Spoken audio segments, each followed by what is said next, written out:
So yeah, don't be panicked. Okay, good afternoon, evening, dark afternoon, everyone, and welcome to the U.S. Center. My name is Jenna Jaden. I'm a climate change specialist for USAID, and I'll be the MC here this week. If you haven't been to the U.S. Center before, you should know that it is a public diplomacy effort put on by the State Department, which showcases efforts that the U.S. is engaged in both domestically and abroad that are aimed at combating and understanding climate change. We've had a lot of interesting presentations this week. We've got a very full day tomorrow, and we've got a full week next week. So grab a schedule on your way out and come visit us again. Today we have an event that is going to be all remote. The event is titled The U.S. Goes Renewable, Cities, Students, Homeowners, and Businesses. Before I go into the rest of the introduction, I do want to give a shout out to our two online audiences. We have people watching via Ustream on the U.S. Center channel, and then we also have people on a Google Hangout through the World Wildlife Fund's website. So thank you for joining us. So our first speaker, who will do the rest of the introductions, is Kea Chatterjee. She's a senior director for renewable energy and footprint outreach at the World Wildlife Fund in the U.S. Kea's work at WWF focuses on spreading rooftop solar and other renewable energy in the U.S. Prior to joining WWF, Kea worked on climate change at NASA and USAID and served as a Peace Corps volunteer in Morocco. So with that, we'll bring up Kea, who's right behind me. Thank you so much. It looks like Ken is still showing on. Oh, there we go. Hi, everybody. Thank you so much for joining us. We're really excited to be doing this remotely because, of course, it saves on the emissions of flying. And I think it's also really nice and consistent with the new and exciting technologies that we're going to be talking about today.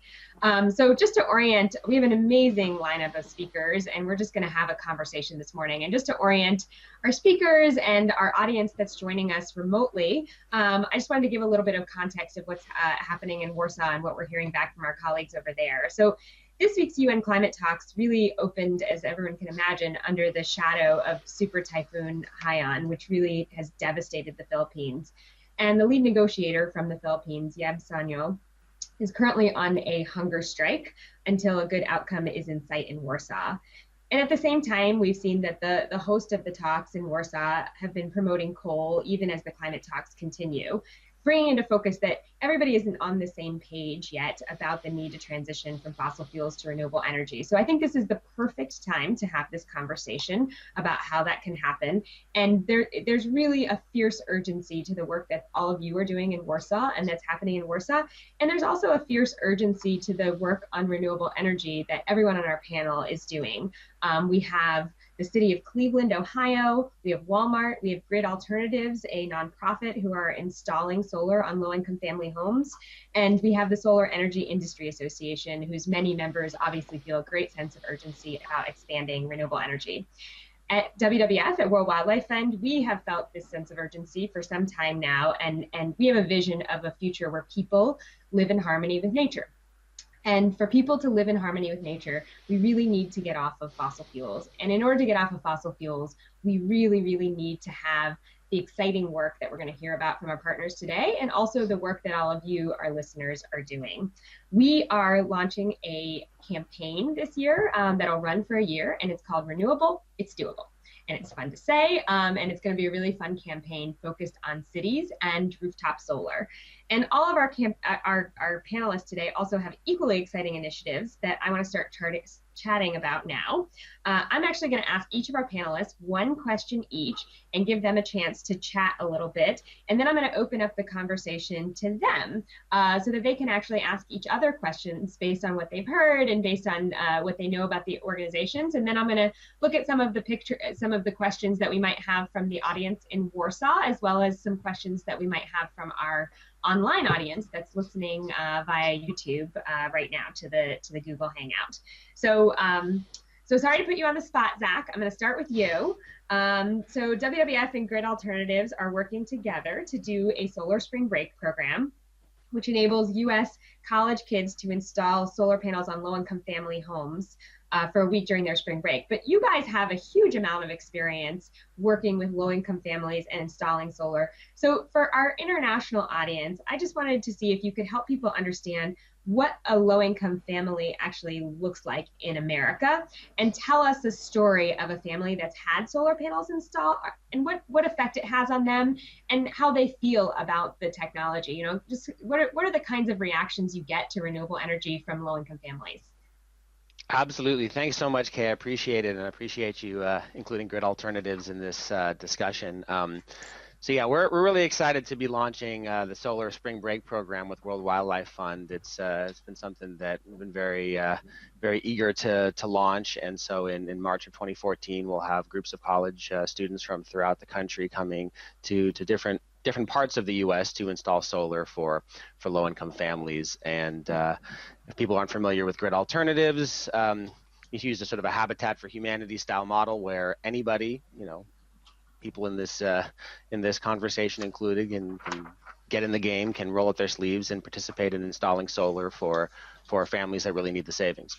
And we do this throughout the U.S. now. But yeah, the Solar Spring Break program is part of bringing more people, into the renewable energy, movement, both in terms of the families that we're serving, but also in terms of students who are looking for a chance to directly plug in. And in answer to your question, a lot of folks internationally, may have different perceptions of what a low-income family in the U.S. is, but obviously a lot of folks are really struggling, to pay their bills, particularly in the wake of what's gone on with the economy over the last several years. Just to give two quick examples of families that we've served about 4,000 low-income families throughout California, now Colorado, New York, and New Jersey.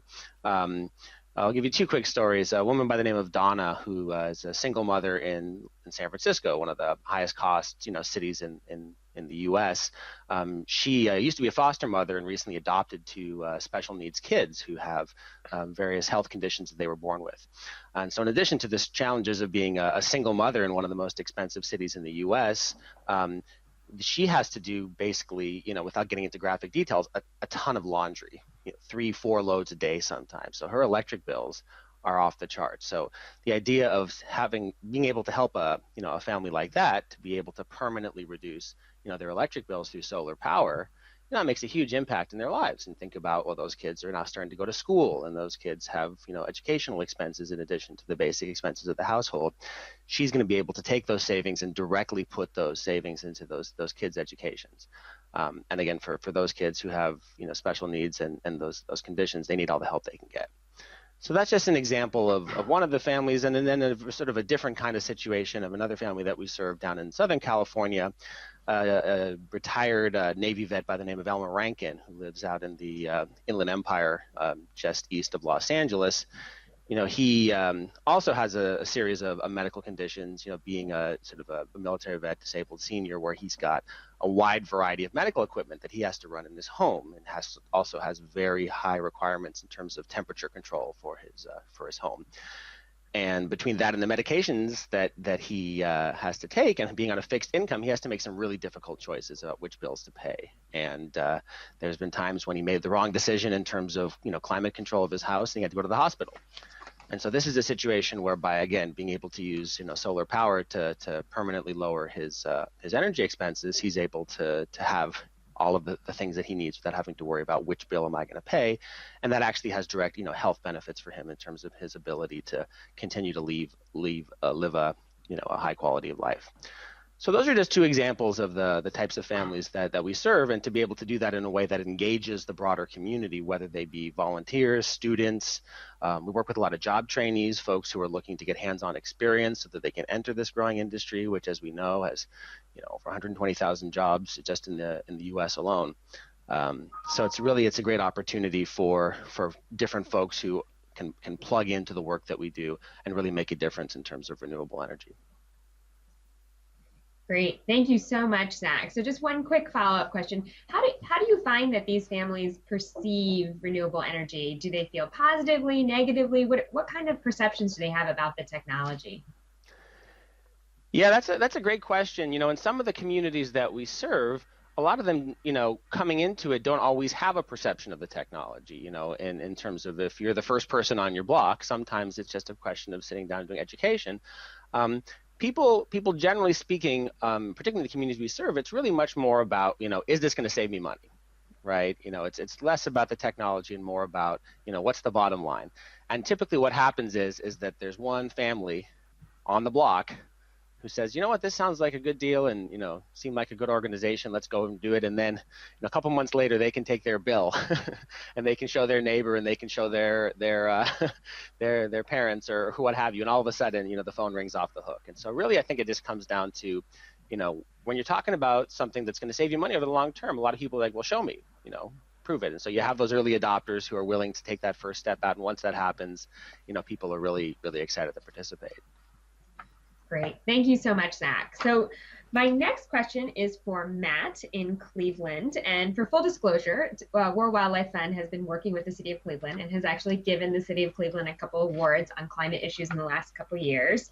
And we're excited about what they're doing. And Matt, can you just tell us, where is Cleveland for our international audience? What's it like? Why are you working on renewable energy? What are you doing? And I'm really interested in that why question. What inspires the City of Cleveland to do this? And what do you aspire to do beyond what you're doing right now? So sorry, that wasn't actually one question. It was a whole bunch of questions, but moderator's prerogative. Well, thank you. And I'll try to keep it as short as possible. And it has been great working with WWF on renewables and climate change. Cleveland, Ohio. We are in the Midwest situated. Ohio is really a diverse state. So we're in the northern half of the state, right on the Great Lakes, right on Lake Erie. But it's really diverse all the way down to the south in cities like Cincinnati. And then you look at basically the renewable energy in the state. There has been some polling done, which has been really interesting, and basically asking folks across the state, really, how much are you willing to pay for renewable energy? Are you willing to pay a premium for that? And I think over 80% said they'd pay at least $2 more a month to support renewables. So super exciting. Fortunately, in Ohio, we are one of 6 states that actually allows something called community choice aggregation or municipal aggregation. And really what that is it allows cities to buy renewables or just buy energy and bundle that on behalf of its citizens and small businesses. So in Cleveland, what that means is we can purchase energy for 65,000 residents and small businesses. Great, right? What that does is it allows us to bring down the price, but it also allows us to really test that theory, right? Are people willing to pay more for renewable energy? So we just completed this and it's been amazing. What we found is that we can do 100% renewable, including 30% of that generated in the state of Ohio, so supporting local jobs. And residents and small businesses are going to save 21% off their bill compared to what they would have got if they just shopped on the market by themselves. So just, as you can imagine, a really powerful tool. And I think this is something that can be used hopefully more and more as other states adopt this and in other cities pass ordinances that allow them to buy on behalf of their residents. So I'll stop there, but it's just a great opportunity to really support renewables. And our really next step is then also to do more on-site projects in the city of Cleveland and using aggregation and other tools to really support those really on-site projects. Thank you so much, Matt. Just one follow-up question for you. Why? I mean, what inspires the City of Cleveland? Why are you doing this? A lot of it for us, sustainability writ large, is just from the bottom up. I mean, we get demand from a lot of people to say, how can we lead in this industrial city in the Midwest on something like renewables? So a lot of it's there. A lot of it's from job creation. So we really want to lead as a region in renewables. So again, how can the city sort of do its part to help that project as well? And just the cost piece. I mean, I think people realize it just doesn't cost that much more, and in many cases will actually cost less. So all those parts together. And then finally, what we have here is a lot of coal. So in the Midwest, I think it's still over about 70% is coal in Ohio. And that has, air quality implications and many other implications. So there's just a strong desire to get off coal, move on to renewables. And for us to lead by example, I think is crucial. Great. Thank you so much, Matt. I'm just going to go down the line of panelists as they appear to me. So I'm going to ask Ken Johnson of the Solar Energy Industry Association a few questions now. So Ken, the solar industry is an industry that's absolutely a critical part of addressing climate change along with other renewables. And both Zach and Matt talked a little bit about cost. And so I was wondering if you could tell us a little bit about how Americans are going solar, what kind of costs individual homeowners face in different regions of the United States, and why those costs might be different. And then talk a little bit about how the industry is doing in the United States and how you anticipate that it's going to grow. Well, the good news is we're on course for a record-shattering year in 2013. We probably already surpassed 10 gigawatts of total installed electric capacity at this point. And I suspect by the end of the year, we'll be close to 13 gigawatts. That will effectively power about 2 million homes across America. Next year, we expect to add even more to the point to where we should be effectively powering about 3 million homes all across America. Put that in another context, that's roughly every home in the state of every home in the state the size of Massachusetts, every home in the state the size of New Jersey. And if you want to look at it even more globally, that's enough electricity to power a country the size of Laos or Paraguay or Cambodia. So we're very excited about what's happening in solar today. You're absolutely right. Costs are coming down. The average installed price has dropped 11% in the last year and 52% since the beginning of 2010. And obviously, as we scale up, costs continue to come down. That's good news for consumers, great news for the American economy. Today, solar is one of the fastest growing industries in the United States. We are creating tens of thousands of jobs all across the country. And that's part of the solar story that a lot of people don't understand, is how it's helping to create jobs, to foster economic prosperity, and to help reduce our dependence on really dangerous supplies of oil from unstable parts and unstable regions of the world. So we're very excited about what the future holds. And you also, we're very involved with the whole climate change debate. I personally, in addition to working for CEA, I'm also a farmer, and I see climate change up close and personal as a farmer. And there's no denying it, it's happening. I also work in Congress for a long time, and I worked with conservatives and with Republicans. And I'm talking to them all the time and letting them know that this is real. We're seeing it. Sea levels are rising. The temperature's rising. We've got to do something. And personally, it's just unconscionable to me that, if you take a look, man's been running around on Earth for about 5,000 years, recorded history, and we're going to effectively blow through our natural resources, our energy resources, in the next couple of 100 years, and that's just not acceptable. What do we tell future generations? Birdwood, good luck. We had a good time while we were here. We've got to do something to prepare for climate change. We have to do something to reduce carbon emissions, and solar is helping to lead the way in the United States. Thank you so much, Ken. I'm really interested in that last point you made about preparing for climate change as well. Could you just talk for a minute about the role of solar after disastrous events, or the role of solar in bringing resilience to communities, and whether you see it as a technology not only to reduce emissions, but also to help us as a society be more resilient, and of course not just us in the US, but all around the world. Do you have any familiarity with how the technology is used on resilience and preparedness? Oh, absolutely. In fact, it's amazing because the United States military is a classic example of how we're using solar. The military has used solar to help set up water purification stations, to help cool and to help heat our troops when they're overseas. So there's a lot of practical applications to it. But again, I think that one of the things that we're proudest of is how we're helping to reduce carbon emissions. We did a report recently, we call it our SMI-Q2 report, which talks about growth in the solar industry in the second quarter of this year.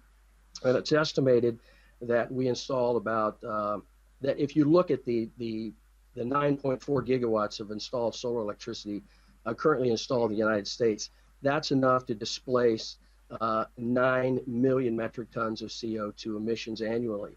And that's equivalent to displacing the emissions produced from burning nearly 40,000 railroad cars with the coal, removing nearly 2 million cars from the road, displacing the emissions produced from burning the gasoline contained in over 120,000 tanker trucks. So we're really excited about the future. We're excited about our role in reducing climate change. But just as importantly, we're also very, very excited about the impact that we're making on the United States economy, both at the local level and the national level. Thanks so much, Ken. And speaking of the U.S. economy, large companies like Walmart obviously have a huge effect on the U.S. economy, but also have a huge amount of leverage. David, I'm wondering if you can tell us a little bit about what you're doing on renewable energy and why you're doing it. What inspires you to do it, and what you really aspire to do beyond what you're doing right now over at Walmart. Okay, I mean, what really inspires Walmart, and it dates back to 2005 when we announced our 3 broad sustainability goals, one of which we adopted an aspirational goal of being supplied by 100% renewable energy. We adopted a goal of creating 0 waste, and we adopted a goal of selling sustainable products. So what has driven us over the past several years is progress towards that 100% goal. Back in April, we also adopted 2 new public goals related to renewable energy and energy efficiency. As far as progress towards that 100% goal, we announced a goal that by the end of 2020 globally, we would drive the production or procurement of 7 billion kilowatt hours. And on the energy efficiency side, we said that we wanted to reduce our energy intensity per square foot another 20% over what we had previously done. So I've got things in reverse, but our aspirational goal is 100%. In April of this year, we kind of put a benchmark out there by 2020 to accomplish 7 billion kilowatt hours. And we chose kilowatt hours or 7 billion really for a very good reason. By 2020, we will not be at 100%, but as far as really making an impact globally, we felt like due to our size and scale, 7 billion kilowatt hours is enough scale to be noticed around the world and help make solar affordable for everyone else. So those are the 3 things that have driven us towards what we're working on today.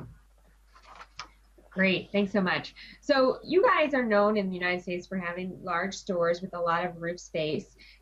Are those stores covered in solar now? If you went to look at those stores, would you see solar panels, and about how many of them would you see it? Across our fleet, we have roughly 4,500 Walmart, Sam's Clubs, neighborhood markets, retail outlets. On the solar side, we have roughly 240 stores today with rooftop solar. We have a few projects with on-site solar, not on the rooftop. We have a distribution center with a 1 megawatt solar tracking system on adjacent property. We have a second distribution center also with ground-mounted solar coupled with parking canopy solar. We actually completed a project last year in Arizona at a distribution center where we actually have just over 3 megawatts on the rooftop of a large distribution center itself. So 240 sites across the United States, and that number actually changes daily. It's kind of like a tote board as we bring more projects online. Great, thank you so much. So I still have tons of questions for all of you, but I'm actually going to open it up for you guys to ask questions of each other because I actually don't think any of you have met before this virtual experience. So do you guys have any questions for each other? Yeah, I've got a couple, Taya. First of all, I want to point out that Grid Alternatives, while I haven't met Zach before, they are a member of CN, a great member, and we're excited to be working with them. And while I don't know David personally, we have worked very closely with Walmart. And I want to give a shout out to the company because, we recently released a report outlining the top 25 corporate users in America. And Walmart once again topped that list. So their commitment to renewable energy is fantastic. Walmart led on the corporate side with nearly 90 megawatts of capacity. And if you look at the companies, the top 25 solar users in America, it reads like a who's who of Fortune 100 companies. So it's really great to see the corporate side, to see the companies of America stepping up, making this commitment to renewable energy. So David, I guess the question that I have for you is, obviously you're doing this as a company, as a corporation, because it's the right thing to do for, for the environment. But obviously there must be a cost savings as well. Have you calculated what that is? Yes, there is. And actually, from one of the things that is very challenging when we say we want to be supplied by 100% renewable energy, we've also said that it has to make good business sense. And that gets into our goal is to install solar at or below utility prices. So we don't say we want to beat utility prices by 15% or 10%, but our goal is to meet or beat utility prices. And that comes back to home. About 2 years ago, we installed micro turbines in a parking lot in California, and we surveyed our customers to get their feedback on what they thought about our micro turbines in the parking lot. And they're very complimentary of what we were doing in that area and supported that. But then they also told us, we like what you're doing and we want you to do more. At the same time, we don't want to pay more for the groceries because you're doing those things. And I think that really brings us back down to earth, because I get so excited about solar and wind and waste to energy projects and fuel cells. But then really what comes home, we're all about everyday low cost. And we touched on low income America. And so our job is actually to make things very affordable to them. So that cost effectiveness is very important to us, and it's a big part of our program. The good thing is, you touched on it too. I mean, you mentioned the price of solar has dropped 52% since 2010, and clearly what that's done is every step along the way, when we can drop solar another 1 or 2%, that opens up a new market that may not have been available to us in a previous year. And since we have somebody on the line from Cleveland, actually, we were pretty excited last year. We did 12 projects in Ohio last year. Probably 3 years ago, we would not have done business in Ohio, but because of the declining prices, we were able to move into Ohio with, a pretty large scale program.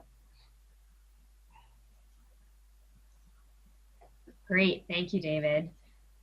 I'm going to ask actually a similar question of you, Ken, about the cost. So I understand that there are Americans that can actually go solar without putting any money down and have savings thereafter. Can you explain to us a little bit about how that works and whether that is increasing the amount of homes in the United States that are going solar? Well, yes. I mean, there are a couple of reasons why prices are going down. You can attribute it to some extent to falling module prices, which have dropped about 60% since 2011, and decreases in soft costs. And we're continuing to work with the Department of Energy and the Sunshine Initiative to try and drive down those bureaucratic soft costs. So, and can you tell us what soft costs are? What's included in that? Well, it could be the cost of permitting, dealing with local, red tape, dealing with state red tape when it comes to installing solar. So what we want to do is to drive those costs down, to minimize them, and to equalize them across the country to the extent possible. But we're also rapidly reaching the point where in some areas of the country, we're beginning to achieve what we call grid parity. And that's the point at which the cost of solar is equal to or less than the cost of conventional generation. And this is occurring gradually in various parts of the country. Solar is already the cheapest source of electricity in most areas in Hawaii. So it works. When you can deploy solar in large quantities, you can really help to drive down the cost of installment. Also in areas with high electricity prices, we also expect to see, improved and enhanced solar installation. And then favorable state policies are also likely to contribute to grid parity in the next few years in states like California, Arizona, and Colorado. So, again, there's a lot of encouraging developments that are going on, both on the financing part and also with respect to really smart state and federal policies. Great. Any other questions among you guys? I have a question. This is Zach. I have a question for Matt in regards to the programs that you're doing in the city of Cleveland. One of the things, as I mentioned, we spend a lot of time on at Grid Alternatives is thinking about, job training and workforce development. And I was just curious in terms of the initiatives that you're doing, are you seeing ways where the energy work you're doing can directly, correlate to job training initiatives, either the ones that the city is already doing or otherwise? Yeah, I mean, there's certainly a tie there. Just one project, for example, in terms of economic development and jobs, which is a bigger scale project, is an offshore wind project, actually. So we're looking at, we're one of 7 DOE-funded pilot projects to look at offshore wind in the country. So this would be about 20 megawatts of power. So we're really excited about this project. The organization called LEEDCO, Lake Erie Energy Design, or Economic Development Company, is leading that project. But really the benefit beyond the power is just to really create that market here in Northeast Ohio. We just have a huge impact on jobs and workforce development here. So that's kind of one of the bigger projects. But we also have 5, 6 solar developers in the city that have continued to grow as the industry has grown. So we definitely see it on the solar end as well as the wind end. One thing we're doing right now as a city as well is doing an analysis to say of all the vacant lands in the city. So brownfields, city land, other vacant land next to industrial properties, of all that land, where can we actually do large scale solar development? So what are those 15 to 20 pieces of land where we can put a fair amount solar on the ground and employ a fair amount of people? So that's kind of our big next step on solar. If I could just follow up on that, I think that's one of the really exciting areas of that's happening in the solar industry in America today too, and that's the development of large-scale utility projects. And we've got more than 30 that are set to go online in the next year. They're going to be generating an incredible amount of electricity for Americans all across the country. And some of these facilities are going to be generating as much electricity as a small nuclear power plant.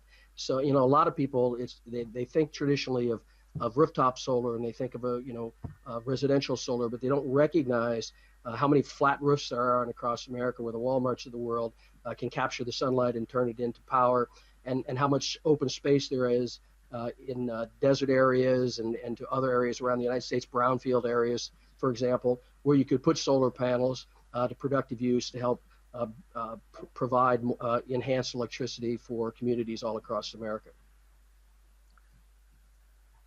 Great. So we have one very simple question that came in online that I'll answer myself and see if any of you want to jump in on, which is, why are you doing this?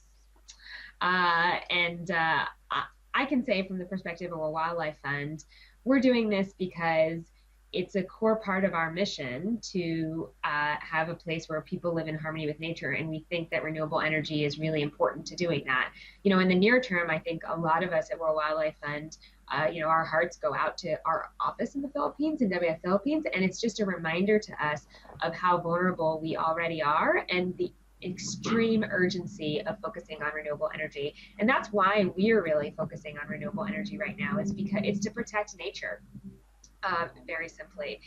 It's because we have a lot to protect out there. There's a lot of beauty in this world, and we think that in order to protect that, it's necessary to really scale up renewable energy. So I'm going to also open it up to any of you guys who want to jump in and answer. I know some of you already have because I asked it, but since it came in online, and if you want to jump in, why do you do what you do?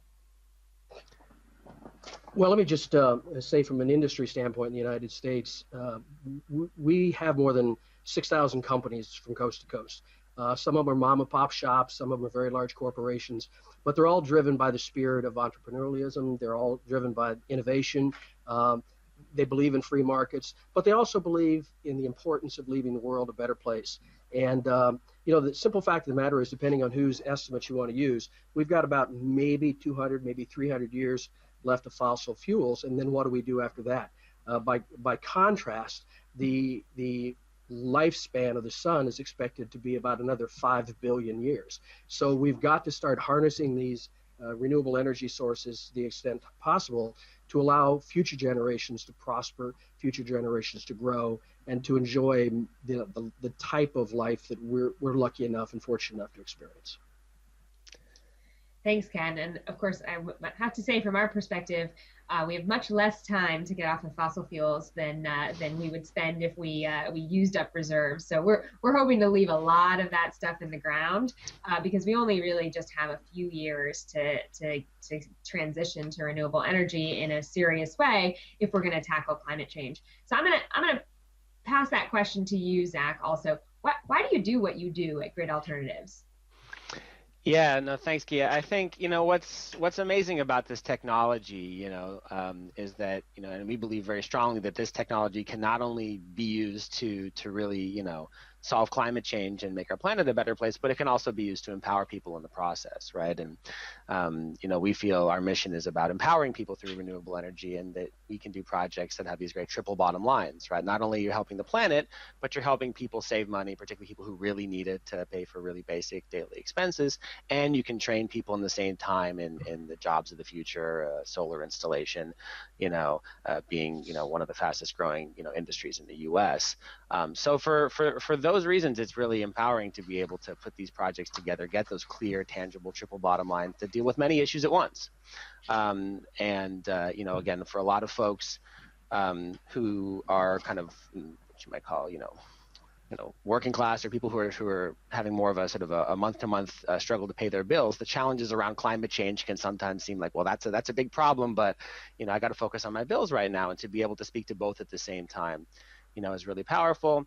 And then you look also on the other side of it, which is the scale of the opportunity, right? And Ken mentioned that there's, amazing amount of utility scale development, but there's also at the same exact time this tremendous opportunity around what they call distributed generation. And if you just take, low income homes, low income single family homes, not even apartment buildings, we estimate that there's roughly, 20 million of those in the United States alone.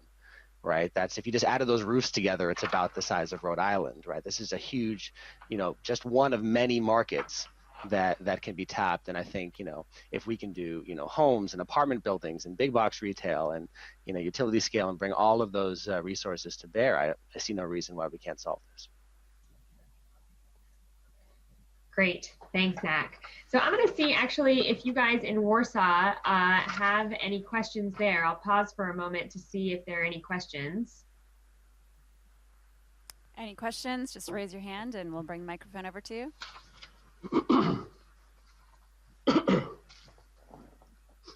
Well, I'll start with a question actually. So, and I guess this maybe most specifically goes to Kia.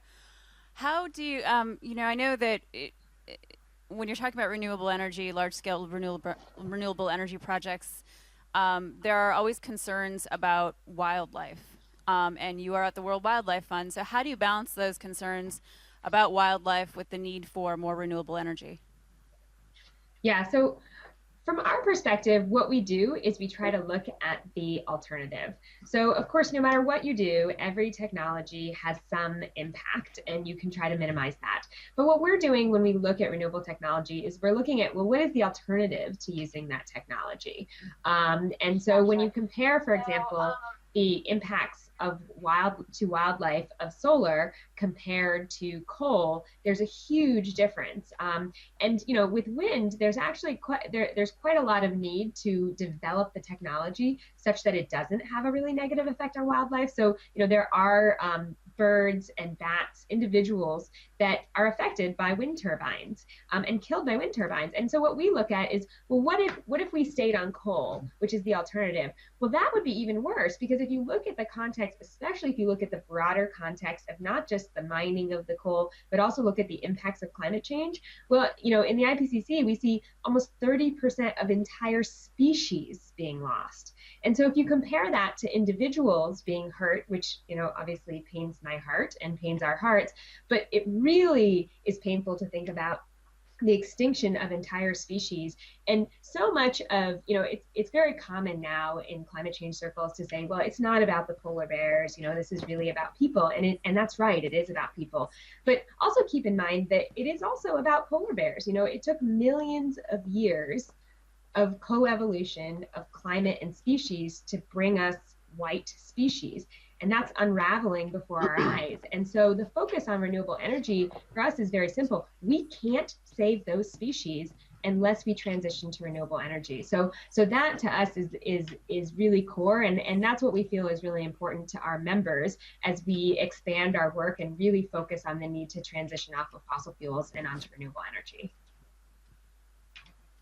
Okay. So any questions about that or other questions from the audience? Well, we have a question from Ustream, and the question is from Ms. Stono, and that is, what is the status of property assessed clean energy in the U.S.?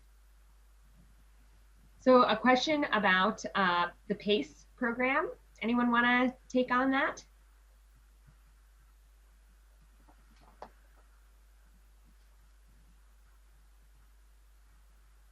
I'm looking for any take.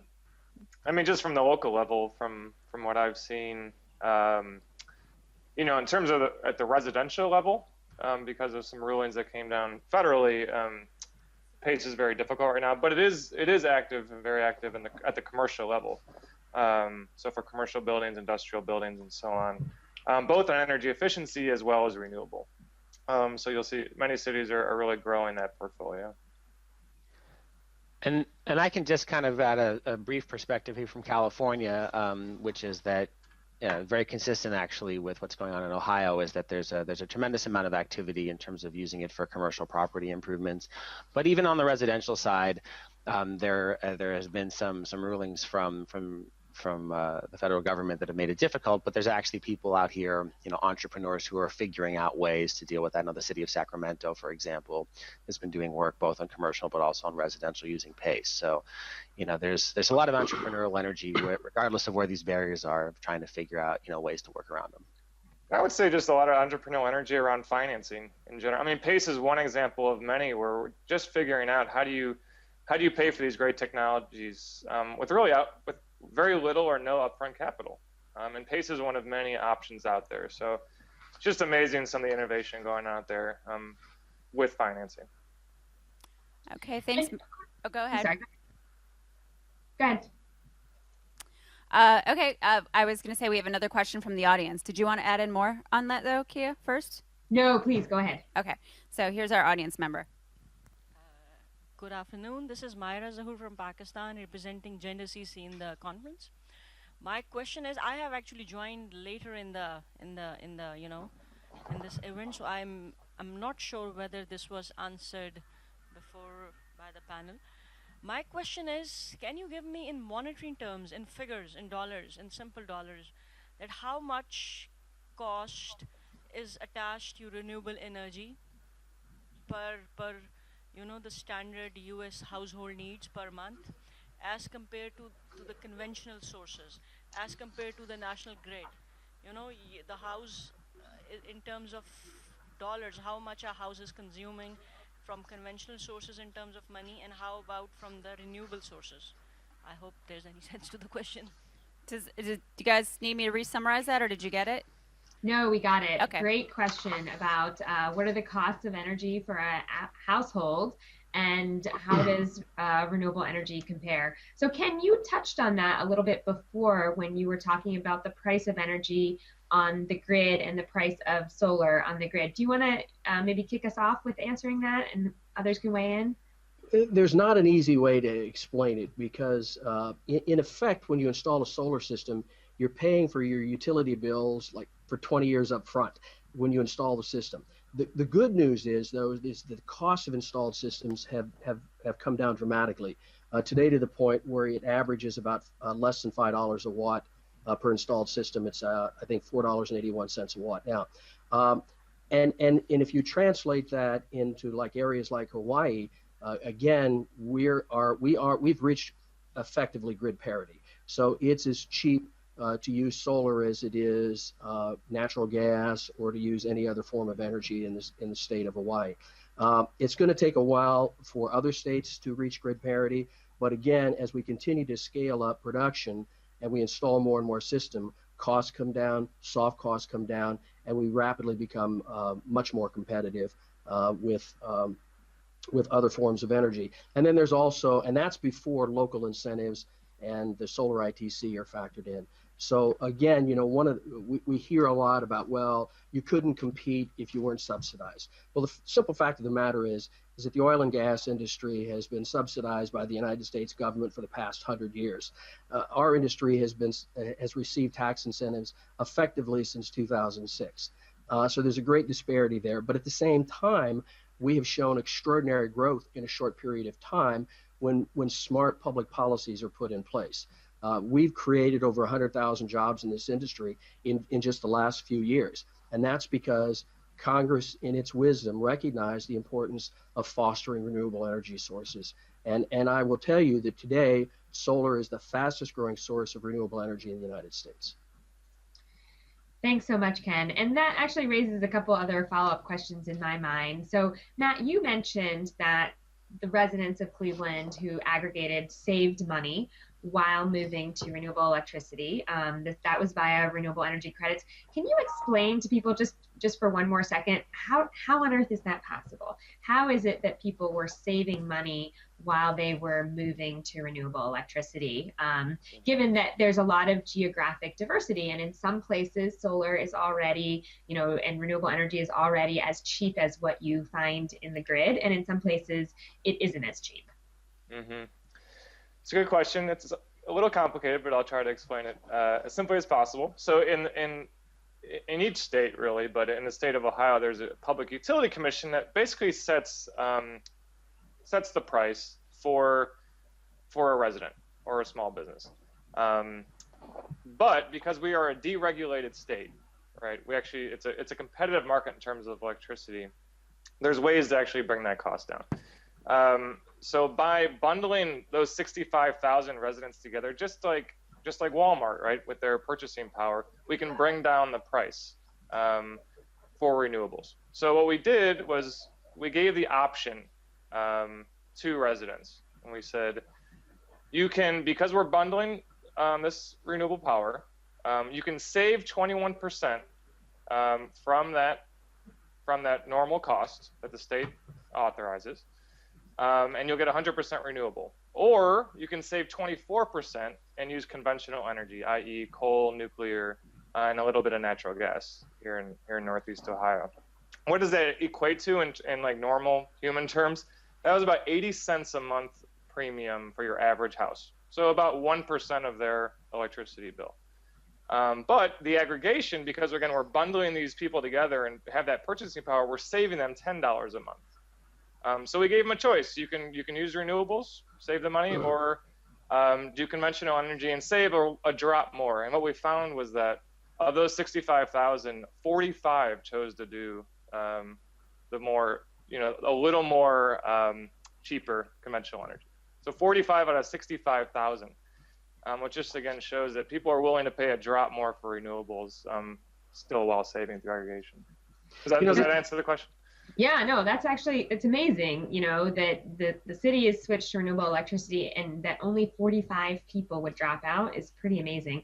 I have the same question. Can I jump in there? Yeah. I want to follow up on one thing, because there's another important way that people are saving money here in the United States by going over to solar, and that is there's about 40-some states, including the District of Columbia, that have net energy metering regimes. And in effect, when you are hooked to the grid and you're drawing power from the grid, your meter runs one way. When you're not drawing from the grid and you're generating solar electricity, your meter runs the other way. So you get a credit on your bill for the amount of energy that you are producing and you are transporting into the grid. So this is another way that consumers all across America are seeing real savings by switching over to solar. Great.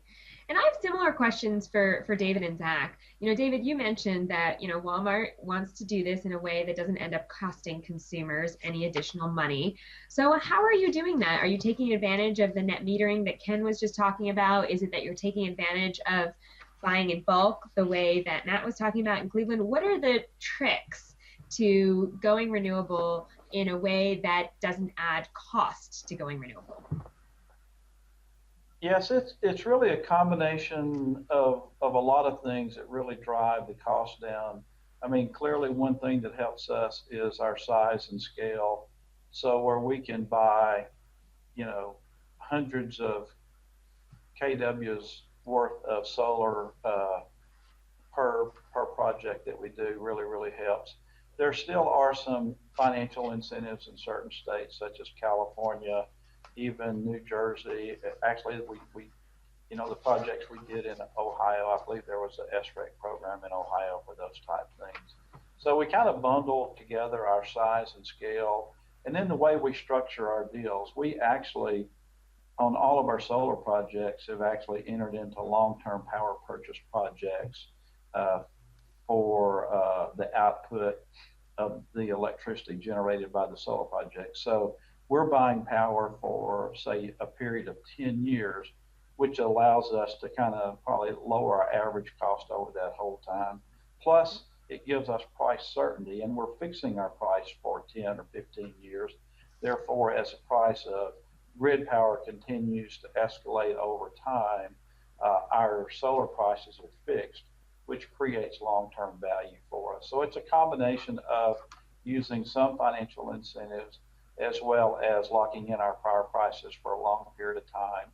And it also gives us budget certainty, which helps a whole lot from that side of the equation. And then when we talk about incentives, really we envision a day where there's actually will be no incentives. And I think, Ken, on the solar industry side, they realize that within the next 2 to 3 years, the amount of financial incentives out there will probably be very small. So they know their mission in life is to continue to drive down that cost a little bit more, to where solar will really, I use the word actually, explode on its own and will require no financial help to be cost effective across not only the U.S. but all around the world.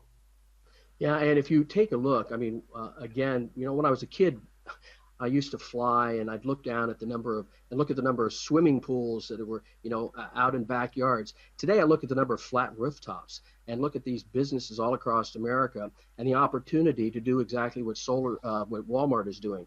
Today, there are roughly 30,000 businesses and nonprofits and governments across the United States that are employing solar on the rooftops. But that still leaves hundreds of thousands of buildings all across America with vast amount of real estate on top of their roofs that can be converted over. So I think David's absolutely right. Organically, this is going to continue to grow even without incentives at some point down the road because, number one, fossil fuel costs are going to continue to go up. Number two, our costs are going to continue to come down to the point where in the not too distant future, in state after state after state, will begin to reach grid parity.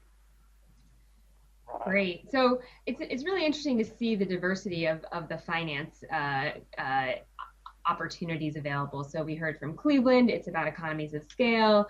We heard about net metering and policies and incentives. We also heard from David about locking in prices for long periods of time and contracts, which helps with certainty. I'm interested to hear from you, Zach. In the UN climate talks, finance is a huge part of the discussions. And this question of how do we help those who are the least among us? What are the ways we can help people with this transition who don't have as much? Can you tell people a little bit about how your programs are funded, just for people to get an example of how we deal with sort of the internal equity issues within the United States? Absolutely. Yeah, no, Grid Alternatives, we spend a lot of time working, not just in communities, but also with policymakers. We've worked in the state of California, for example, which has, the longest standing, solar program in the U.S. on what's basically a dedicated portion of that program that specifically targets low-income communities. And it's a combination of financial, innovation and being, creating products that are appropriate for that community, but also, how you do the outreach, how you, communicate the product to different communities, whether it's because of income, whether it's because of, different language barriers or things of that nature. Every market is different. And so part of what we're doing is we're saying, hey, this is another market, and we have some suggestions and some experience about how to serve that market. So sometimes it's just about, when you have an up-and-coming industry, making sure that you have a wide variety of approaches to serve a wide variety of different audiences. But yeah, obviously, like you said, there's sort of an equity issue of making sure that that the power of this technology gets accessible not just for people who can afford it, but really for the people who need it the most. And I think what we've seen is that there's actually there's a tremendous number of different ways that you can do that. And we've had tremendous partnership from, Ken represents, a wide variety of folks from the solar industry, but pretty much, the entire solar industry is really committed to this, and they partner with us. We have companies that provide, solar panels for some of our families that can't afford them otherwise, and we work with the financing companies and just, all these different businesses. They are able to plug in, with us in a partnership-based model to be able to serve markets that they may not otherwise be able to serve on their own. And that's what's great about this, is that the industry really is booming and people can work together to be innovative and serve new markets in that regard. Great, thanks, Zach. So a combination of public and private philanthropy, but also public resources coming from cities.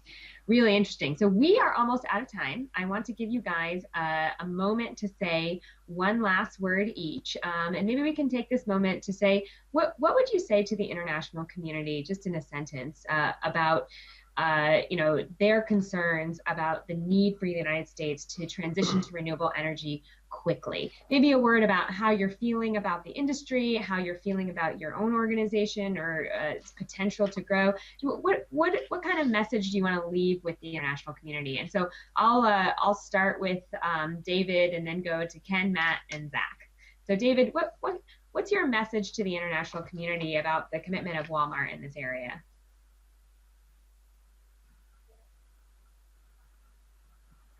Oh, David, are you talking now? Oh, looks like he's muted. Sorry, folks. These are the kinks of live panel discussions. Maybe I'll go to Ken first. Ken? Well, absolutely. And I think that what I want to leave everyone with is the importance that we all, whether we're in the United States right now or whether you're attending COP-19 in Warsaw, that we all need to have a sense of urgency. You're absolutely right. While I talked about how we will run out in 200 or 300 years, obviously we can't wait that long. We've got to ratchet up the transition to renewable energy. There has to be a sense of urgency. We've got to work together. We've got to set achievable goals. We've got to put targets in place. We've got to have a way to help developing countries meet goals. But most importantly, we've got to understand that we're running out of time. President Abraham Lincoln once said that you cannot escape the responsibility of tomorrow by evading it today. And it's time for the nations of the world to realize that. Thank you so much, Ken. Matt? Yeah, I mean, it's pretty clear the U.S. has to lead, right? I think we've shown at least a few areas where I think the U.S. is leading. I mean, personally, I worked in the island of Mauritius for about a year, looking at the impacts of climate change and trying to figure out, how do they move forward in their governance model to address those impacts. So I've seen it firsthand. I worked at the national level with Department of Energy, so you could see it from the federal level. But I think what's really exciting where I'm at now is really at the city level.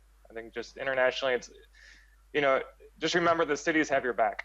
I mean, there's a lot of cities, hundreds of cities in the U.S. working on these issues very hard, tons of innovation coming out. And that's one of the reasons I think the renewable energy industry is exploding here. So just remember, we're working hard. We understand the need. We'll keep pushing forward. Thanks, Matt. Zach? Yeah, and I would just kind of add on to what Matt was saying. I mean, we do a ton of work with cities, and cities are really highly engaged in this all across the U.S., but also just communities. We do just a tremendous amount of work with volunteers, people from all walks of life, all throughout the U.S. who are just so passionate and so dedicated to making a difference, however they can in their own backyards. And it's really inspiring, actually. I understand that sometimes when you're dealing with some of the, the global, political stuff, it can be, it can be challenging because of just the scale of it all. But on the ground, it's really inspiring to see people coming together, people from different backgrounds, different communities, different walks of life saying, look, we're all in this together. Let's roll up our sleeves and do something in our neighborhoods that can not only have an impact for our planet, but also for families, neighbors of ours who are, having hard times and stuff like that. And so, I have no shortage of hope and inspiration on a day-to-day basis because I get to be around folks like that. And it's happening all throughout the U.S. It's very inspiring. If I could add just one other thing too, I do want to give a shout out to President Obama and the Obama administration. The president's really stepped up in making a commitment to fighting climate change. Symbolically, we were really, really excited earlier this year when solar panels returned to the roof of the White House. We were excited by that as well. And, I often say to people that, the difficulty of working on climate change in the US is that, in Congress, the politics are really hard. But the great thing about it is that everywhere I look, I see an opportunity to reduce our pollution levels. We are the land of opportunity in many ways. And when I listen to the stories of everybody here on the panel, I just think that there's people really taking advantage of that opportunity. And as the nation that, put a person on the moon and decoded the human genome and invented the internet, I have total confidence that you guys and the community out here working on this can really do what we need to do, which is our responsibility, to our kids, to the international community that's listening, and to the planet as a whole. And so I'm just so inspired by hearing the work that all of you guys are doing. And I feel really, really lucky to have had the chance to talk to you guys today, and really lucky to be working with all of you. So thank you guys so much for joining us. Any last words from the U.S. Center in Warsaw before we log off? No, I just wanted to thank all of you for a very interesting presentation. Could we have a quick round of applause for our panelists? Very, very good to hear about what you're doing, and hopefully we'll hear from you again at a COP in the future, and we'll hear even more amazing statistics about much larger percentages of the U.S. using solar power and solar power going down. So thank you. Thank you. And with that, this concludes our day here at the U.S. Center. We're going to have a full schedule again tomorrow, as well as all of next week. So if you enjoyed this, I hope you come check us out again. Thanks a lot. Thanks, everyone. Bye. Thanks a lot. Bye-bye.